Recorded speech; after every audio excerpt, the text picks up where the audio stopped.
Everything from Auburn, Alabama to Washington, D.C., and now to the Peach State of Georgia. Joining us, the chairwoman of the DeKalb County GOP. Congratulations on your reelection, Marci McCarthy. We'd love to have you on the network. Well, thank you, Robert, for having me. And thank you again for your endorsement for my reelection for DeKalb GOP chair. I'm so excited. I won in a landslide victory. So the DeKalb GOP members have spoken loud and clear to plow us forward and continue with our momentum in 2026. Yes, and talk to us about how you're doing just that, because you had a big trip to Washington, D.C. We saw, I think Janelle King was with you, some other great Georgians as well, meeting with some of our premier Georgians who are making really big headways. They always have throughout their careers as congressmen, as senators, but you were with Secretary Collins. How was that with the congressional luncheon? And then also, did you have a chance to meet with First Lady Melania Trump? Well, unfortunately, I didn't get to meet with First Lady Melania Trump, but I was honored to be included in the 112th First Lady Luncheon, where many of the congressional spouses, as well as the spouses of the secretaries, were in attendance. I had the opportunity to catch up with Jeff Spritzer, who is, Kelly Loeffler's husband, and he was kind of amused, quite frankly, that he was the only man almost in the entire room with thousands of great ladies. And I got to see so many wonderful folks. I got to see at the congressional reception the night before, certainly our Secretary of the VA, Doug Collins. And the following day, I got to see Jordan Collins, his daughter, and it was her birthday as well. So I got to catch up with so many different folks overall, and we were hosted by Deborah Miller. So many thanks to Deborah for including us in the very significant occasion. This was Melania's first, luncheon as President Trump's 47th presidency. So, yes, an exciting time, really. We're not even to 100 days yet, and we've seen so many accomplishments. How do you think the reciprocal tariffs might benefit the beautiful state of Georgia? Well, actually, we're a very business-oriented state, so it's going to also invite more businesses to come here and set up shop, because there's no tariffs, quite frankly, when you manufacture and build everything in America. So it's pretty clear at the end of the day, and Georgia has been number one for business for many, many years, and we're ready to take more companies here overall. We have a lot of great industries that are core competencies. We are the fintech capital of the world. So, all transactionality is here in the metro, all the way down to Columbus, Georgia, for example. Certainly, we have our agriculture, which is our number one industry. We also have a very vibrant entertainment industry. And of course, we have a lot of great technology here in Georgia, both, across the spectrum from fintech, cybersecurity, just the whole spectrum, telecom, and across the board. So why wouldn't you want to come to Georgia? Oh, exactly. That's what drew me there, with opportunities in business and sales and communications. It just makes sense. They're almost, or not even almost, I mean, they're stealing California's big industries because California has taxed itself to death. So it makes sense, and that's something that many people are benefiting from being in the Peach State. I think a lot about Hyundai as well, not only with the Kia plant in LaGrange, but during that announcement with Louisiana representatives, of course, our House Speaker, who you were with just this past week, but also Leader Scalise and of course, Governor Jeff Landry, a lot going into Louisiana, but then also plants opening in Savannah, Georgia as well. So we're seeing billions of dollars really pour into the Southeast United States. Give us a forecast on the upcoming 2026 elections. Some of your thoughts to what happened Tuesday. How can Republicans succeed with such narrow majorities, especially when President Trump will not be at the top of the ballot? Well, actually, we're gearing up for 2026 here in Georgia. What we're seeing is the Democrats, quite frankly, in a huge disarray. There's a lot of infighting. Nikema Williams, who's also the congressional 5th District representative here, she would be my representative, unfortunately, had to resign from being the chair of the Georgia DNC because she was pushed out by Jon Ossoff, Senator Jon Ossoff, that is, who is up for re-election and the most vulnerable senator candidate in the entire country right now. And so he's trying to shore up by with the whole anti-MAGA, anti-Trump, rhetoric out there, but it's falling on deaf ears here in Georgia because President Trump was decisively reelected here. We saw in DeKalb County, which is the third bluest county in the state of Georgia, shift right by almost 3 points. Additionally, our uplift for President Trump was almost, well over 8 points, almost 9 points, where the state average was 3. So even places that are where Democrats had a reliable foundation and voter base, they're losing ground here. They're in disarray. There's a heat up on the Democrat side for governor. There's a whole jockeying of different people. You have rumors of Michael Thurman, former CEO of DeKalb County, to Keisha Lance Bottoms, former Atlanta mayor, who, the summer of love was the summer of burning, Atlanta to the ground. So she was probably our worst mayor in our history, but she thinks she can be the best governor of Georgia, which is a joke. And we still have the legacy of Stacey Abrams and her, fiefdoms out there. So some people are, I don't know, wishful thinking that she might run for a third attempt, but I think that would be kind of really disastrous for her, and it wouldn't really work out anyway.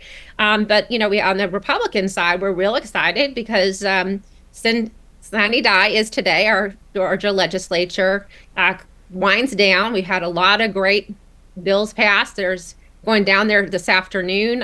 We go all the way till midnight. So it's opening day here for the Braves in Atlanta, and for the political junkies like me, I'll be going to the Capitol this evening to go see all the bills kind of go through. But we've had a lot of great things passed here. And additionally, we're seeing the Riley Gaines Act will go to Governor Kem's desk. That was SB1. So you saw that from the Senate being a huge priority. We've got to protect our girls in sports and safe places. And the Democrats, quite frankly, just walked out, having another meltdown and pitching a fit. We still passed all the legislation that we needed to do with vigor without the Democrats yesterday. So their temper tantrums and hissy fits are really, counterproductive to what we, the people here in Georgia, are wanting to do. And it demonstrates that they're so out of touch with Georgians. So they're fighting for transgenders. They're not fighting for our daughters.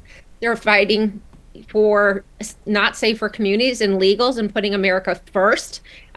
So across the board, we are seeing a very definitive red state here in Georgia. And in 2026, Robert, mark my words, John Ossoff will have his ass off our lawns. Yes, and walk me through that, your thoughts on, will Governor Kemp be announcing relatively soon, maybe perhaps after a bill signing or two? Because I was just with you on that, watching all the coverage in this past session with these Democrats walking out. I was reminded by, of course, Representative Scott Hilton doing such a great job in Peachtree Corners. He just showed an image of all the Democrats literally walking out of the chamber. Kind of ridiculous. Well, that goes to their temperature and hissy fit, but we proved that we don't need the Democrats to pass legislation here in Georgia, and our Republicans have stepped up their game. We are lockstep with President Trump's agenda. Quite frankly, what we have seen with the election integrity executive order is bills that have come through. We have HB 397, which eliminates this use of ERIC here in Georgia.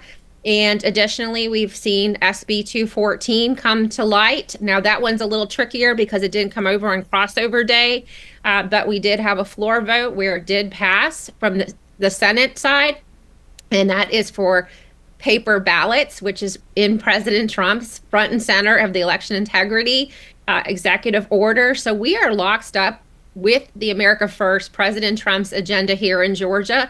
And I have to say how proud I am of our Republicans in the General Assembly that are delivering on America First agenda and a Georgia First agenda.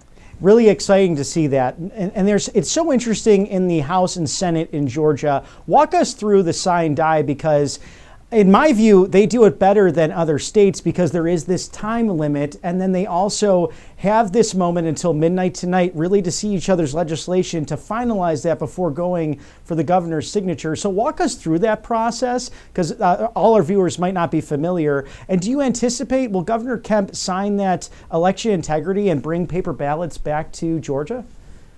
Well, here's the facts. Let me answer your first question about what Sine Die is. It's really a celebratory event. They're going to be pounding through as much legislation at record pace. So their stuff just teed up, teed up, teed up, gets voted on, voted on. They try to get, it's almost like a sprint to the finish line. And when the clock strikes 12 for April 5th, it's over, and then it's like everything gets torn up into confetti.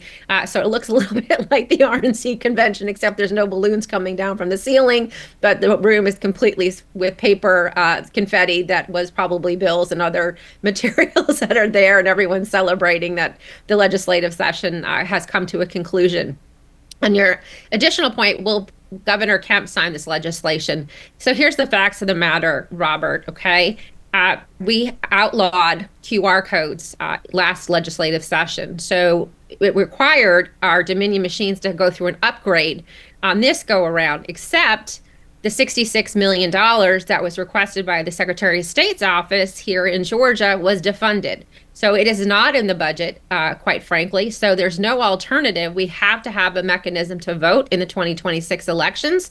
So we do predict that there will be a method in which that we will be voting on paper ballots in the 2026 elections. Additionally, it saves millions and millions and millions of dollars for our taxpayers here in Georgia. You're talking about $66 million on the surface, and Brad Raffensperger is not a great budgeter, as we've seen.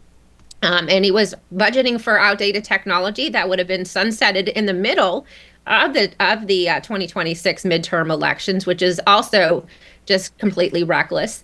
Additionally, you're talking the price difference about between $2 to $4 million to go to paper ballots. So when you talk about that number and really serving the Georgia taxpayers, it's kind of a no-brainer, overall. So, and it's more secure. We're talking about ballots on demand, so we're not going to have mystery ballots, in the back rooms and coming out from suitcases at State Farm Arena and other places.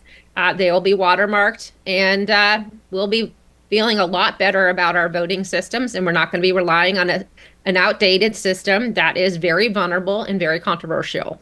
It has been so exciting to see a Republican conference in the House and Senate truly listen to the needs of their constituents, albeit even early or more recent constituents, as I have become in the great peach state of Georgia, and then being inspired by you and others to take up that mantle and leadership and throw my hat into the ring. It was an exciting time. And as I say, Georgia's on my mind, and so goes Georgia, so goes the nation. Do you anticipate any surprises by midnight tonight with any last minute addendum items or legislation that has not been presented thus far? Well, sine die is, as the saying goes, it's not over till it's over and everything dies. So anything can happen, bills can be switched and things can happen. So that's why it's actually really fun to go down to this whole thing if you're a political junkie and go see the whole thing in action and see a lot of the hard work actually come to fruition as well. So it's a very celebratory process, and I'm looking forward to being there this evening. It's almost its own form of March Madness. And then, of course, like you mentioned, the great Atlanta Braves opening night tonight at Truist, and Live Golf, President Trump enjoying that himself. And, of course, the men's basketball tournament this weekend, the Final Four. The chairwoman of the DeKalb County GOP, Marci McCarthy, it can be done. As we always enjoy your beautiful backgrounds and your exquisite commentary on everything happening in Georgia and inside the Beltway. Please come back to see us soon. Anytime, Robert. I always love joining you. Thanks for having me today.